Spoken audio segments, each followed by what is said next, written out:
আসসালামু আলাইকুম। আপনারা সকলে কেমন আছেন? আশা করি ভালো আছেন। পাঠ করছি ভায়োলেন্ট লাভ, লেখনীতে মরিয়ম আক্তার জুথি, পর্ব সংখ্যা 17। এখন শান্তি লাগছে। আরে কি করছেন কি? ছাড়ুন আমাকে। নড়াচড়া করো না। কিন্তু সে কি আর আয়ানের কথা শুনে? মোটেও না। আয়ান জড়িয়ে ধরতে আয়ানের কাছ থেকে ছাড়া পাওয়ার জন্য আয়ানের বুকে তখন থেকে থাপড়াথাপড়ি করে যাচ্ছে। আয়ান কাজে ব্যাঘাত পেয়ে আরও শক্ত করে তানিশাকে জড়িয়ে ধরল যাতে ও নড়াচড়া করতে না পারে। আয়ান তানিশাকে এতটা জোরে ওর সাথে চেপে ধরেছে যে তানিশা নড়াচড়া পর্যন্ত করতে পারছে না। একটা সময় বিরক্ত হয়ে শান্ত হয়ে যায় তানিশা। আয়ান অনেকক্ষণ জড়িয়ে থাকার পর তানিশাকে ছেড়ে ওর দিকে তাকাতেই ভীষণ মায়া হয় ওর।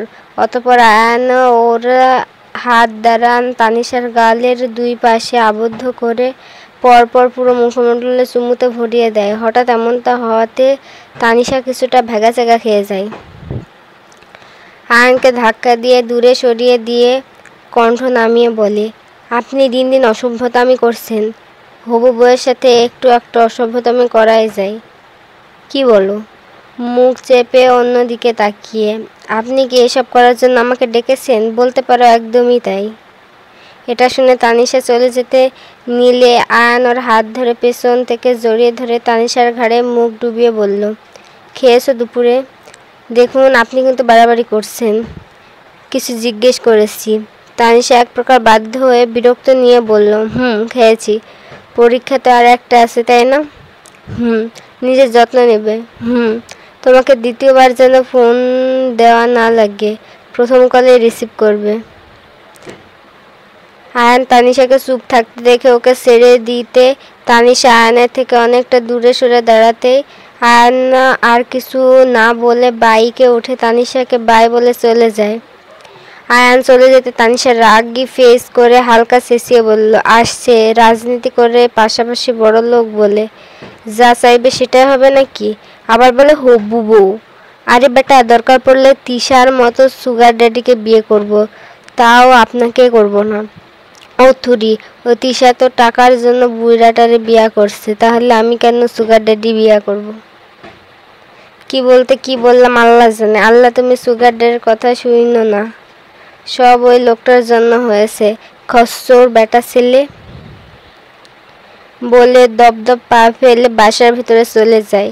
তখন জুথি রুমে আসার পর আয়ান সামনে দাঁড়ায়। জুথির চোখ ঝলঝল করে ওঠে যখন হীরের চেনটার ওপর চোখ পড়ে। ওর হাতটা আনমনে চেনটার ওপর রাখে। জুথির চেনটা খুঁটে খুঁটে দেখার সময় ফারি চেনের বাক্সটা হাতে নিয়ে ওর রুমে এসে জুথিকে চেন ধরে আয়নার সামনে দাঁড়িয়ে থাকতে দেখে বলল, পছন্দ হয়েছে? কি হলো, চুপ কেন? জুথি আয়না থেকে চোখ সরিয়ে ফারির দিকে তাকিয়ে বলল, আসলে উনি আমায় একটা চেন ছিঁড়ে ফেলেছিলেন সেদিন, তার জন্য। তোকে খুব মানিয়েছে। এটা দেখে দামি ব্র্যান্ডের মনে হচ্ছে, কিন্তু উনি যে চেনটা আমার ছিঁড়ে ফেলছিলেন সেটা এত দামি ছিল না তো।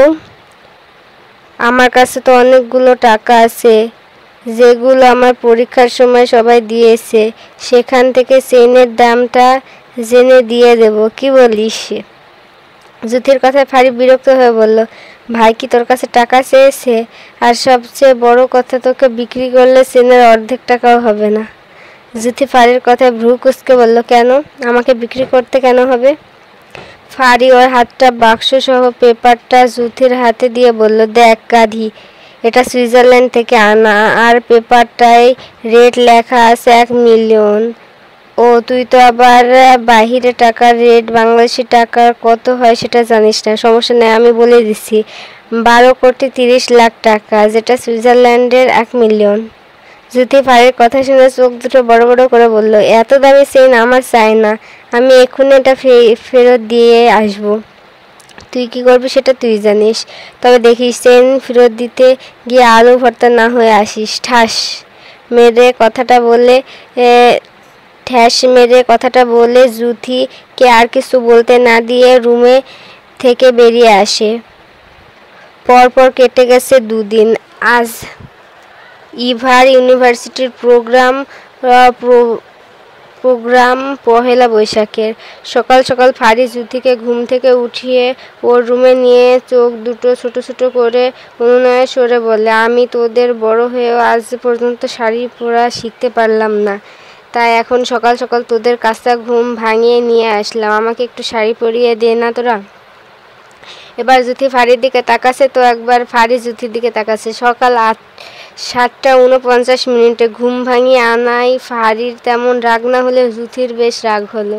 আর হবে নাই বা কেন, কাল রাত 12:44 পর্যন্ত পড়াশোনা করেছে, ইতিহাস পরীক্ষা বলে কথা। তত রাত পর্যন্ত পড়াশোনা করে খাবার খেয়ে ঘুমিয়েছিল, এখন একটু ঘুমাবে তা না ঘুমের ব্যাঘাত ঘটাই দিল। তাই খিটখিটে মেজাজ নিয়ে জুথি বলল, বনু তোমার আর সময় হলো না শাড়ি পরার? সোনা পাখি আজকে প্রোগ্রাম, তাছাড়া আজকেও আসার কথা বলেছে। ইভার মুখে ও আসবে শুনে জুথি ফারি ঘুমের রেশ কাটিয়ে ইভার কাছে গিয়ে লজ্জা লজ্জা ভাব করে বলল, বনু আমার তো ওই পরীক্ষাটা দিলেই শেষ, এবার তোমার বিয়েটা খাবো, প্লিজ বাড়ির সবাইকে ভাইয়াদের এ বিষয়ে বললো, আর তাড়াতাড়ি বিয়েটা করে আমাদের একটা বিয়ে খাওয়ার সুযোগ করে দাও। হ্যাঁ, ও একদম ঠিক বলেছে আপু, তাড়াতাড়ি সবাইকে বলো, আমরা তোমার পাশে আছি। ইভা ওদের দুজনকে উৎসাহিত হতে দেখে মুখটা ফ্যাকাশে করে বলল, আমার তো ভয়ে কলিজা শুকিয়ে আসছে, তাছাড়া আমার মন বলছে আমি যতই তাদের বুঝাই না কেন তারা কোনোদিন এই সম্পর্ক মেনে নেবে না। তার সাথে আমার কতদিনের ইচ্ছের সাথে তাহাজ্জুদ নামাজ আদায় করব, কিন্তু সেটা মনে হয় পূরণ হবে না।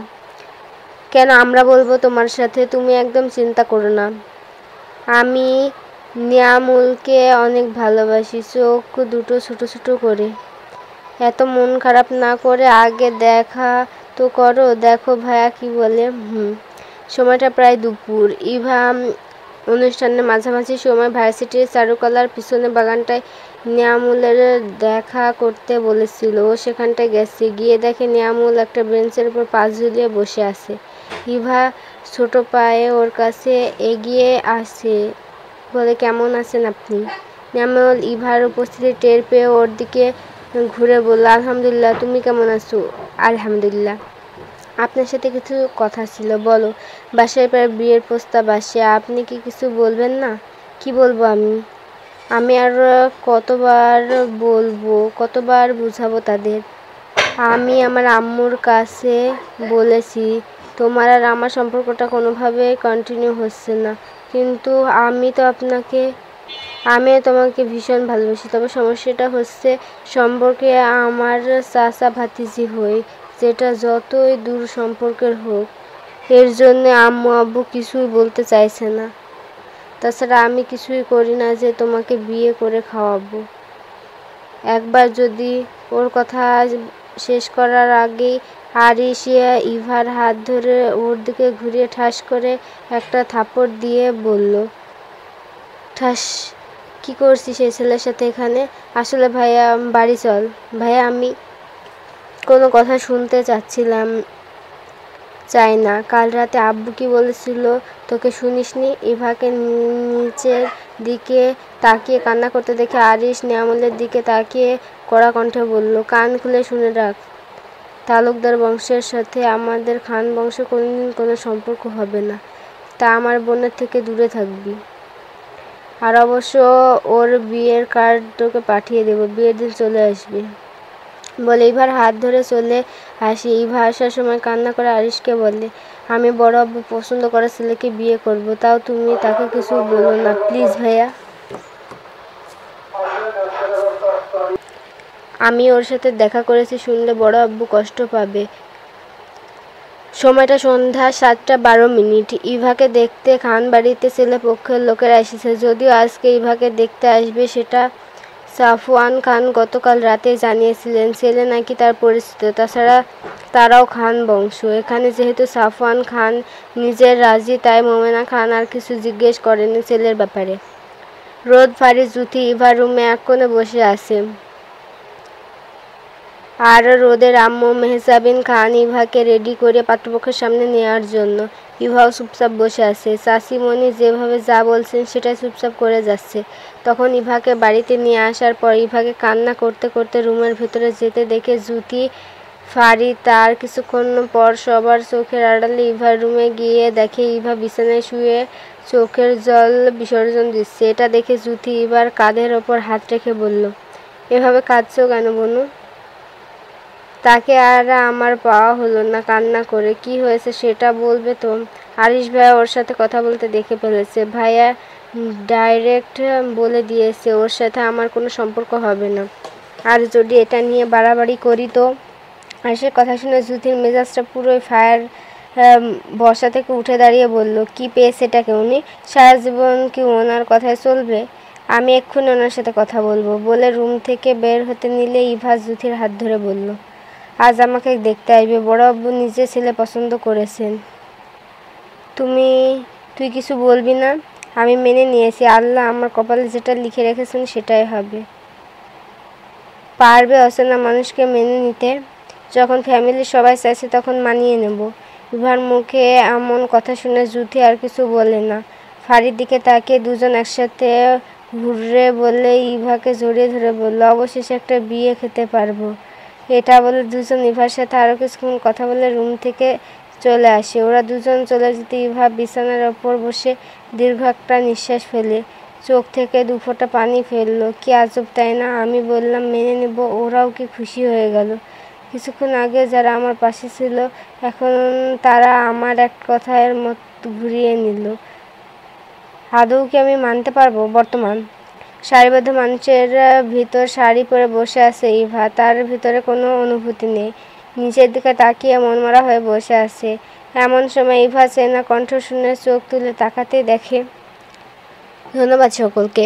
ভুল ত্রুটি ক্ষমা দৃষ্টিতে দেখবেন। ভালো লাগলে পাশে থাকবেন।